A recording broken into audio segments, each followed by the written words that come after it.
Hey, everybody, and welcome to another episode of Fri-Date with the wife. In these episodes, my wife and I offer an entrepreneurial couple's perspective on living a more fulfilling and meaningful life.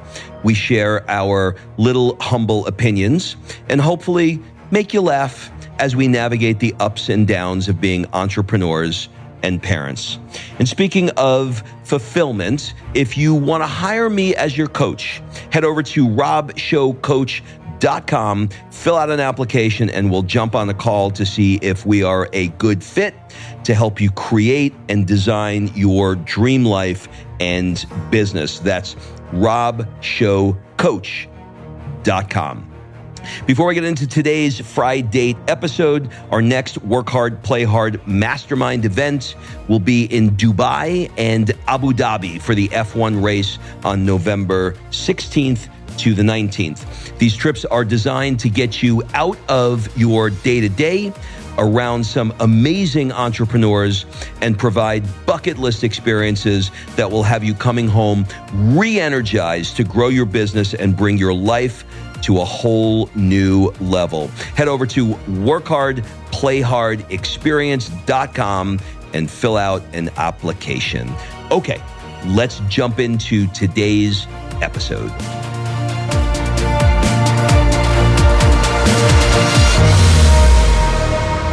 Kimberly hit it.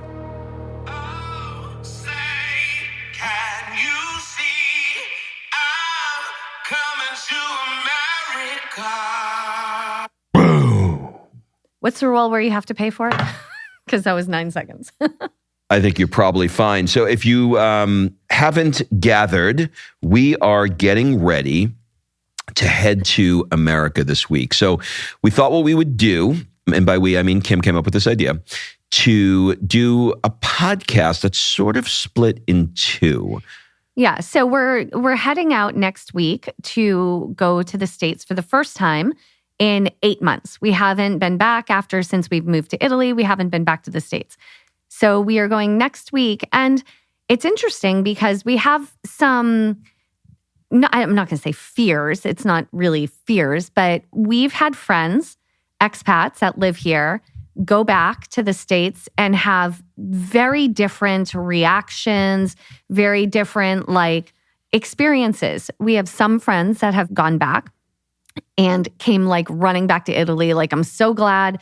I'm so glad I left wherever I was. It was a shit show. And, I'm so grateful to be in Italy. And then we've had other friends go back and be sad and longing for the things in their hometown and are kind of having homesickness for America now that they're back in Italy. And so we're kind of contemplating which direction is this going to go for us, right? Yeah. Okay. So I'm going to ask you a few questions now, being the interviewer that I am. What is it? Now, here we are. We're 6 days away from going back to America. And just for context and stamping it, we are in Italy now 7 consecutive months. Well, it's been almost 8 months. Been almost 8 months. Yeah. I just said that. I literally just said that. Well, I was thinking in my brain about what I want to ask you. I can't listen and think at the same time. So you just admitted that you did not listen to me. Jesus Christ. Okay. So what is it now? 8 months, you said? 8 months, honey. What anxiety, fear, thoughts, questions, anything at all pop up for you when you think about going to America? And let's take your family out of it, because I know you want to go see your family. Yeah. So take that part out of it. I'm talking about just America. The biggest thing that I have is the issue, the anxiety, is, to be really honest, the food. Because since I've been in Italy, I'm not bloated. I mean, somehow I eat pasta every day. I'm not bloated and I feel great. And when I'm in America, it's not the same. And I've done a lot of research on food. I've read some really interesting books. One is called In Defense of Food. I think I've talked about it before. And it kind of talks about the American nutrition revolution and why there's so much processed food and all the crap that's in the food and blah, blah, blah. And I've compared it to what is available and the standard in Italy, and it's night and day. So even though we're only going back for a week, I'm terrified that I'm going to feel like Garfield, the Garfield balloon on Thanksgiving that goes down in New York City. I'm pretty sure that's what I'm going to feel like. Yeah, it's funny. We had that conversation last night with the guys we were talking about. At dinner. At dinner, yeah. We were talking about the difference between the food in the States versus here. And the biggest difference is that you're not allowed to have GMOs. Here in Europe, they won't accept it. Yeah. And the standard is so high. But in America, you can. And all you got to do is just give GMO a Google. It's some scary shit. So yes, for me, I would say the food, but it's not necessarily the health aspect of it. It's the enjoyment of it.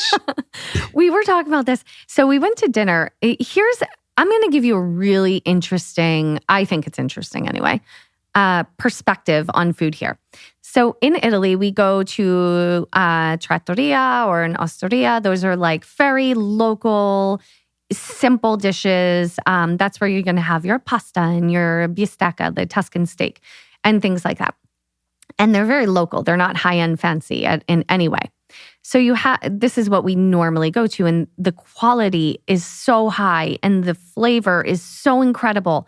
And so then when you go to some of these like higher end restaurants, like we went to one last night, that's like a higher end restaurant, it's mediocre. Because I feel like in America, if you go to your normal like local place, like doesn't matter, whatever it is, it's a hamburger, a steak, or some chicken, or whatever they're serving. And then you go to a high-end place, and they've taken that and they've elevated it. Here, it's so hard to elevate the food, that's the local food, that the high-end food falls flat for me. And so I'd rather go to the osteria and have an incredible meal than go have some fancy schmancy thing, because you have to be Massimo Bottura and like elevate the food to a ridiculous level of crazy in order to have you ever say, oh my God, that was great. Do you know what I mean? For like a higher end meal. So here, it's not even like we're talking about the food and the enjoyment of food, like in these fancy restaurants. It's actually in your really local trattoria that the food is the best. All right, so the first one... So we're terrified. So you're terrified you're not going to like the food. Yeah, that's right. So, okay, so number one is going to be food. What we're going to do is we're going to do 3 of these today. And when we get to America, we're going to talk about what the reverse culture shock was like and what were the things that stand out. So we'll forget what we just said. So we'll see. Okay, I'm going to give you my second one, but it's kind of going to be, okay. So my second one is people are so just genuinely kind. Like today we were walking down the street and we had gone out and Sophia didn't bring a jacket. She's always hot and she didn't bring a jacket, but she was cold when we were walking back home. So Rob was taking his jacket off to give it to her. And this man came running up and he said, I have a jacket store just down the street. I have a jacket that has a tear in it and I can't sell it. It's about her size. Let me just give it to you so she's not cold. And he walked us down. He opened up his store and he went in the back, got the jacket, gave it to her and said, thank you. Like there was no like, can you pay me a little bit? Like his store wasn't even open. And he went and literally opened it for us to give the jacket. So there's this like genuine, just looking out for each other here.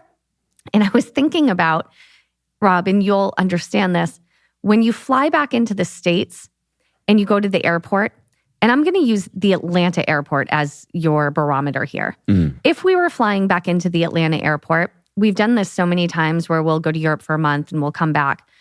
And the moment you get in the airport, you have someone yelling at you. Mm-hmm. Go down there, screaming at you. There's no like, welcome back. Like there's no smile. They're just literally screaming at you from the time you get into the damn airport.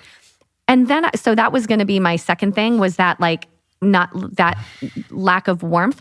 However, we are flying into Boston, and I am going to tell you, they are way kinder in the Boston airport, and you will get a smile. And we're going to do a part 2 to this podcast, and we're going to talk about that.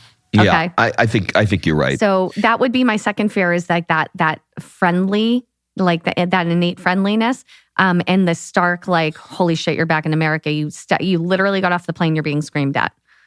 Okay, for me, my number 2 is going to be politics, and I'll need to explain that. Yeah. So being here, probably because I don't speak the language fully, not enough to discuss politics. Not enough to discuss politics. That there is, for the last almost 8 months now, there's been zero conversation around politics. And as you well know, politics is a heated topic, particularly now and probably always in America, but we're, divided more for sure. I think we can all agree on that.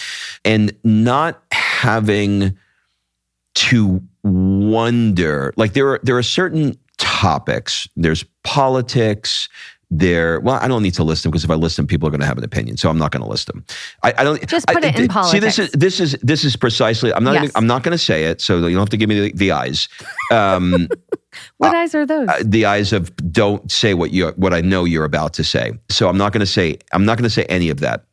But even just the fact that I can't say what I want to say now without provoking that level of response, I am terrified to go back and sit at the dinner table at the friend's night or whatever, because I don't know what I can say and I don't know what I can't say. You have to walk on eggshells. I'm walking on eggshells. Yeah. Here, I'm sliding on olive oil. Nobody gives a shit. Well, if you were talking about Italian politics, I'm sure they would. But I don't know about that. But we live in Italian politics are very heated here.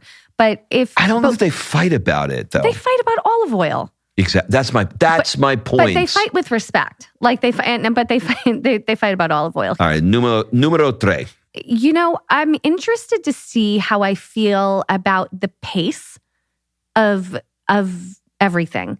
Like here, we've done reels and conversations about how slow people walk and the stroll, that it's like an uncomfortable, like I actually sometimes feel like if I walked as slow as other people, I might fall over, because your foot doesn't hit the ground in time. I don't know. But the pace, I feel like, is going to feel so much faster. Life is slow here. Lunch and dinner are slow. Walking is slow. The pace of life is slow. And I'm wondering if I'm going to feel rushed when we go back. For me, it is a little bit of a different one. It's this is on the positive side. This one is on language. I am a communicator. I am a people person. I have a strong need to feel like I've made my point when I'm talking to somebody. Really? And it is always frustrating for me here. And I don't know that I'll ever get to the level that I want to be here, honestly, because I'm just not a native speaker and I came here so late in life. But even when somebody speaks English well, there are nuances to a conversation that native language speakers just get. And non-native language speakers, they sort of like, they heard the word, they know the meaning of the word, but it's not fully embraced. Like I have a friend here who is incredibly fluent in the language, but he sent me a message the other day, wanted me to read something, and he sent me a message, and the message said, "Food's for your thought." And that kind of communication is that's a super high level, right? For him to go, here's some food for thought for you.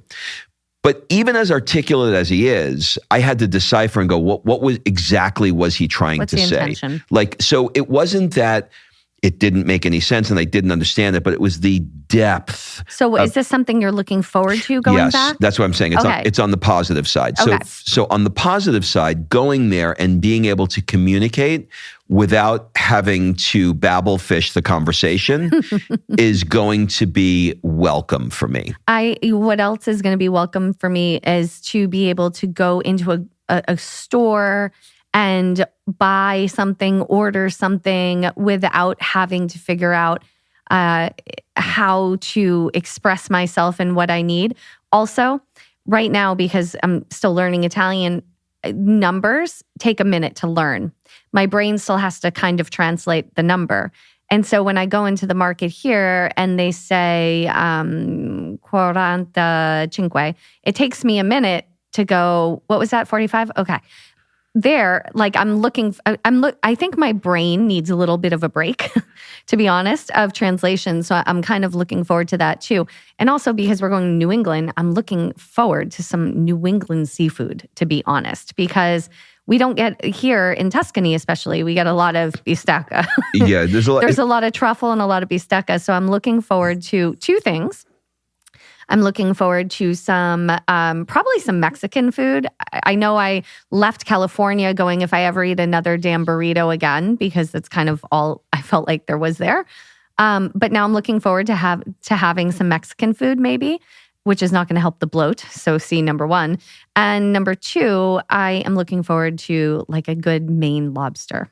Yeah, like living here, you can run on carbs exclusively.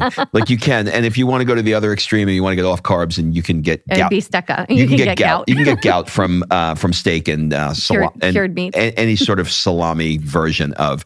So, okay, so we're going to end it here. And it'd be very interesting to see if any of this stuff comes up for us or there are different things that we notice. So, we'll see you in a few.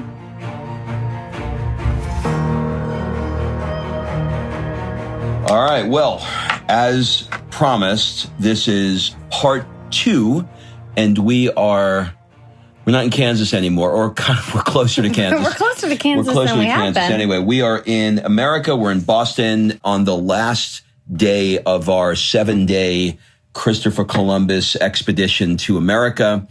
And, as I thought would happen, I don't quite remember exactly what it was that we said in the first half of this podcast, but I know that we were going to report our experience after being here for a week. So I think it's probably a good idea to frame what the intention of the trip, what we did on the trip before we give our experiences, so you can look at it through that lens. Okay, well, the first thing I have to share is that we flew from Florence to Switzerland, and it was like easy flight. It's, less than an hour. We get in Switzerland, we go to our gate, all is good. We board our next flight, which is the long haul from Zurich to Boston.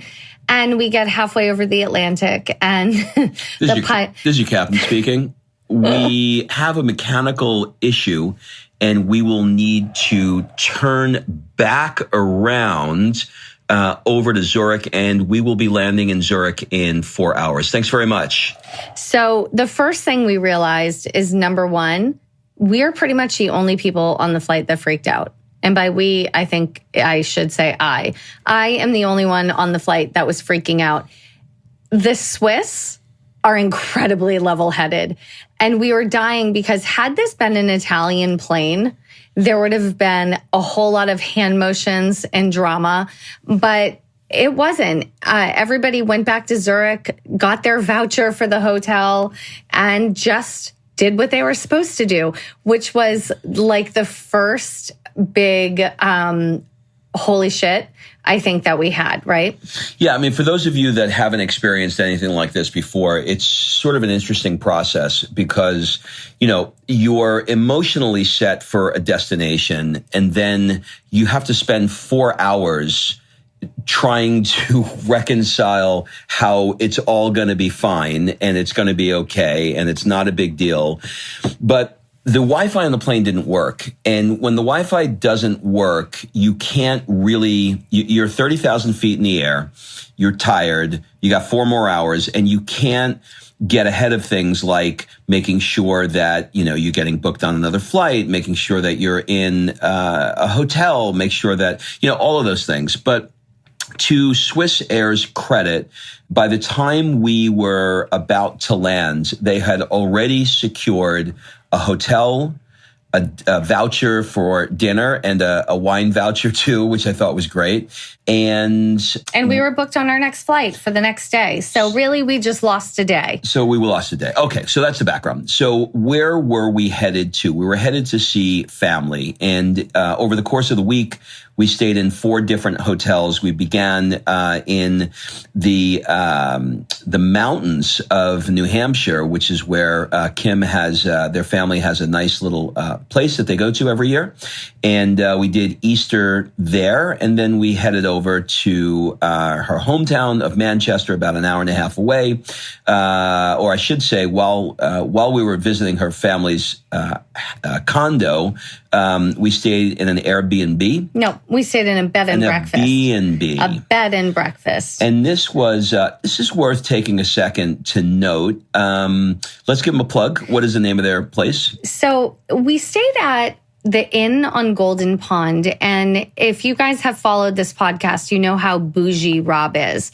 So he was not excited about staying at an inn where another family is staying, or possibly many families. And honestly, I found it because I was looking for a family-friendly place. And at the time I was also bringing our dog with us, and I needed a dog-friendly place. So I found this little inn, and what got me was their story. They were in California. They hit, like many people, they hit the pandemic. They hit the difficulties of the pandemic with being home and kids and all of that. And they decided to move to New Hampshire and buy an inn.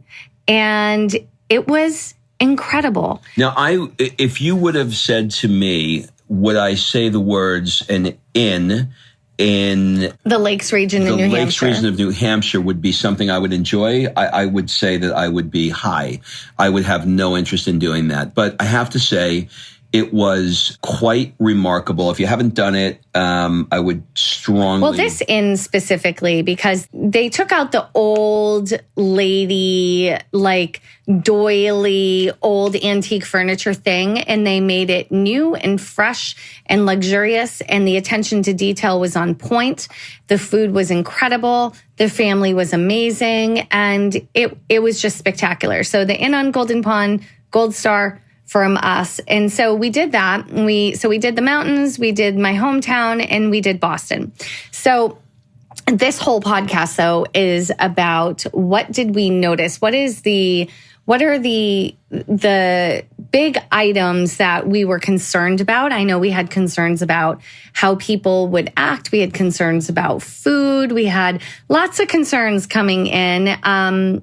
So let's talk about it. All right. What's on your list? All right. So initial impressions. Initial impressions were, I have to say, it was very, very mixed for me coming here, because on the one hand, I was excited to see family, excited to, see our home country. And at the same time, I was really in a groove in Italy, and I didn't want to leave it. So it was bittersweet, and I could have gone in either direction. I could have landed here and been pissy about not being in Italy, or landed here and been like, oh my God, the Wi-Fi is fast, the air conditioning is cold, and I can order anything in 3 seconds and it will appear supersized. Right. But I guess the initial impressions are as follows. One, everything is very big here. Holy shit. I found the biggest biscotti I've ever seen in my life. It was bigger than it was like the size of my forearm. Not even the food. The food is weirdly big, because we're cafe people. So when we go and get Sophia chocolate croissant, or they call it a cornetto, we're used to a certain size, and this one is quite literally 3 to 4 times the size. It's really, really weird. Like the one we'll get in Italy, like the size is basically the palm of your fist, maybe the palm of your hand. Here, you need 2 hands to pick it up. So that was noticeable. The other thing is everything, outside of food is big. Like the roads, instead of being like 1 lane or barely a lane, a half a lane, enough to fit a horse, on a quite literally cobblestone street, is an 8-lane highway or a 6-lane highway or whatever it is. So the physicality of things really, really struck me. The other one. Well, wait a minute. While we're still on food, because the size, so portion size is out of control. So in Italy, pasta, everybody always says, how can I eat pasta every day and stay thin? Because it's 70 grams of pasta and they actually weigh it. It's 70 to 100 grams, depending on who you ask, of pasta in Italy is what is a serving size. I'm going to tell you that every time we saw pasta here, it was 3 times the amount of pasta. There was extra salt. Everything was sweeter. The amount of sugar that you could taste in just a pasta sauce. Or like we had a salad. I don't even literally I feel like such, a D-bag saying this, but every dinner we went to, so we're in the north end of Boston. The north end of Boston is where all the Italian immigrants came to, 100 years ago, 200 years, whatever. And so, growing up, we're quite familiar with these sort of like amazing Italian restaurants. So we were excited and intentionally chose this area to come back to for its walkability, for its Italian thing.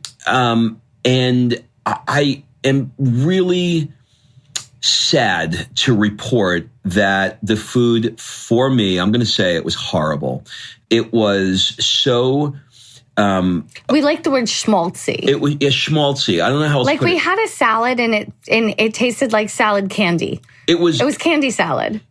I don't want to be, I can be dramatic and I don't want to be over the top dramatic, but it was so disappointing and I don't want to say inedible because it wasn't inedible, but we didn't eat it. I mean, that you means could anything. eat it. Yeah, but it's not. So this isn't the American bashing. Look, there's a lot of things that we'll talk about in a second that were amazing here as well. But for me, what I learned is if I'm going to come back to the States or when I come back to the States, I need to come back into an experience of something different.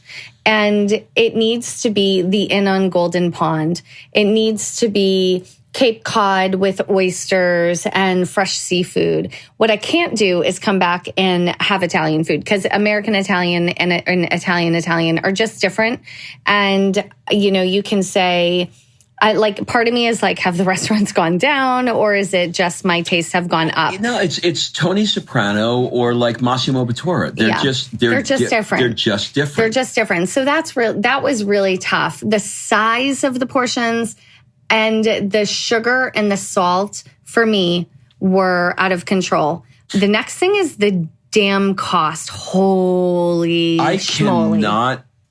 I cannot believe how expensive everything is. Now, you would think that having spent, 99% of my life here, that I would be aware. But I got to tell you, what it's like? Here's what it's like. If you've ever gone on vacation to an all-inclusive and you didn't have to pull your wallet out, and then you you had drinks and you had food and you were there for a week to 10 days. And then you got home and you got a bill. And you were like, what the hell is this? You know what I mean? Because you're not used to it. For 8 months, we've been having world-class, I'll call it Michelin star quality food with ingredients that are amazing, with price points for wine that $20 bottle of wine, $30 bottle of wine is the equivalent of $100 a bottle of wine here. Just magnificent. And dinners that are, 60 to 100. 60 to 100 being like we really splurged kind of thing, to 60 being closer to the average kind of thing. The bills we were getting here were $300 and $400 for the schmaltzy food. For the schmaltzy food, because we're on vacation, right? So we're doing like I'm going to say a good bottle of wine, but to give you an example. It's the same bottle of wine. Give an example. There's a winery in Tuscany called Antinori, and they have a famous sort of like high and bottle of wine that is on the lower end of high-end bottles of wine, if you know what I mean. So it's a really good bottle, but it's $100. And when you get a $100 bottle of wine in Italy, it's an amazing bottle. So we went out to dinner the other night, and ironically, the restaurant we went to, they had Tignanello. I was like, oh, this is cool. It was $275 for the same bottle. Now, I get it. You got to pay import tax, and it's got to come in. But they also mark up the price quite a bit, because we can buy that bottle in a store for 95 euros in Italy. But if you go to the restaurant, they might charge you 105 or 110. They don't double or triple the price of the wine like they do in the States. But also, we went to one restaurant, by the way, that's cash only. This has been one of my favorite restaurants for years here in Boston.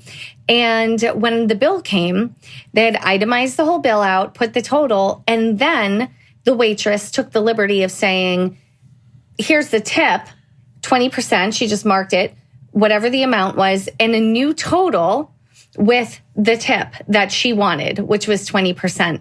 And that felt so insulting. Like, if I want to tip, I'm always a good tipper, but let it be my option. And she just wrote it on the thing and circled it 100 times. And it felt so insulting, because it was like, if you don't give me 20%, I'll be pissed. It was clearly a money grab, and it was so obvious. The other part is when you're spending $300 for a dinner and you have to tip 20, not have to, well, you kind of have to tip 20%. That's $60. So when you think of $60, I have not tipped $60 in Italy since I've been there in 8 months. And it's not because I'm not a good tipper. It's because it's not the structure. It's not customary. The structure is just different. They're paid salary, not like, $3-4 an hour. I don't know what waitresses and waiters make here, but they rely solely on tips. But the point is that when you're living in a place where the usual tip is $10, and they're so grateful to get beyond grateful, because most people don't even tip that. They'll leave it 1 or 2 euros, if anything, because it's just not how that system is set up. When I'm leaving $60 on a $300 bill, because they added it on and circled it 17 times, and I'm eating food that is like not good, it's like, holy shit. So, all right. So we've beat down the cost and the food, the cost. So to Kim's point, what we came to realize is that there are experiences that are here that we need to lean into. So for example, when we come back, because we will, when we come back to, the Boston area where Kim's from, but I'll use Boston as an example. We would keep it from a restaurant standpoint. We'd keep it specific to places that do, lobster and clams on the half shell and stuff like that, because frankly, I can't get that in Italy, and it's substantially better. Like, on the positive side, we had lobster rolls, which were lots of them, which were ridiculously amazing.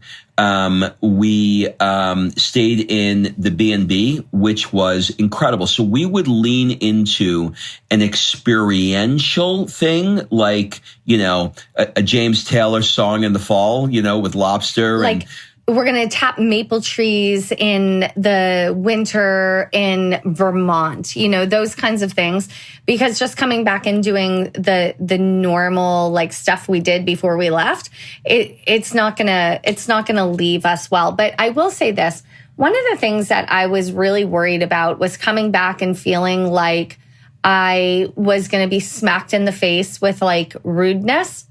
And other than the one check-in lady at the Boston hotel, who apparently it was her last day anyway, so she was not so kind, everybody was amazing. Like, on the positive side, the experience of getting a driver's license in New Hampshire versus going to the Questora for any reason whatsoever in Italy. Questora is a government building in the city. Is night and day. So we walk into the New Hampshire DMV thinking, this is going to be a DMV horrible experience. And Couldn't have been nicer. The woman up front, we hear her talking to other people with such kindness and cheer in her voice. And it was so nice. We were in and out of there in 15 minutes. Yeah, that was remarkable. So look, here's the thing. If you've ever done the go back with a boy or a girl that you were with, and you soon realize that you broke up for a reason and it didn't work, that's kind of what it was for me. So, for example, we made a conscious decision that for us, we wanted a different life for very specific reasons, which there's no reason for us to go into now. But for very specific reasons, we were like, this isn't floating our boat anymore. We want to leave. So coming back here, for me, was a very solid, clear reminder of why I left. Again, please don't look at this as like America bashing, because that's not what I'm doing. For us, the reasons why I left were even clearer to me when I was here. And I'm super, super happy. Like, we're still here right now. I'm super happy to be here. And I am really excited. We love to visit. We love to visit. I'm really excited that we're getting on a plane going back tonight. You know, it's interesting because I've watched some of our expat friends come back, and you have the ones that come back and they're packing their suitcase filled with all the things. Now, what we did do is we did go to Apple and we basically purchased everything, everything we could possibly get our hands on, because the dollar is better. We don't have to pay VAT. And there was a lot of items that we really wanted. And so there are some massive upsides, but I think for sure we won't be moving back. And we will always visit, though, and we'll do it in an experiential way. And I think that was the biggest lesson. It was great coming home to see family and friends. And I think the experiences we had are great. I think we learned a lesson about food. And the good news is the culture for me wasn't as big of a culture shock, other than the size of everything. It wasn't as big of a culture shock for me. So all in all, I think it was a great experience. And I'm definitely excited to head back to Italy. And it's really the food, though, isn't it? We just want to go back for the food. I'm pretty sure we're all about the food. Well, listen, I think everybody has things that are important to them. Like, for example, when we were living in California, what was important to us was, to be in sunshine and, for me, surfing and having a beach experience, et cetera.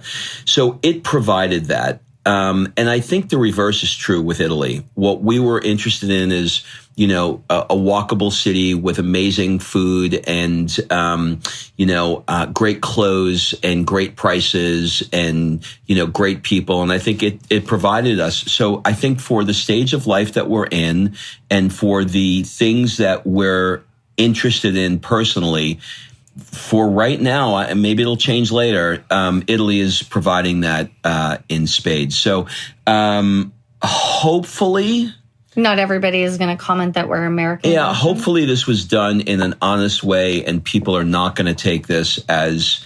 a personal attack on the United States. And both ways, too. I don't want... Italy has plenty of problems. I don't want the Europeans to be looking at this and go, that's right, America sucks. And I don't want the Americans to be thinking, oh, well, I'm sure that America, did good things for you that allowed you to go to Italy. Absolutely. So, and it did, and it still does. So hopefully this was a honest, unbiased, personal opinion that, oh fuck, somebody's gonna be pissed off. There's no way around it. So let's just deal with it. Let's just go back to Italy. Well, that's it. We are headed out, and we will see you next week. Bye-bye, everybody. All right, thanks for listening. If you love this episode and you know someone that needs some help in either stepping up their work hard game or their play hard game, it would mean the world to me if you shared this podcast with them to help me get this movement out there. So if you like what you heard, head on over to iTunes, take 30 seconds, and leave me a 5-star review, and I will be forever grateful. So until the next episode, excuses are over.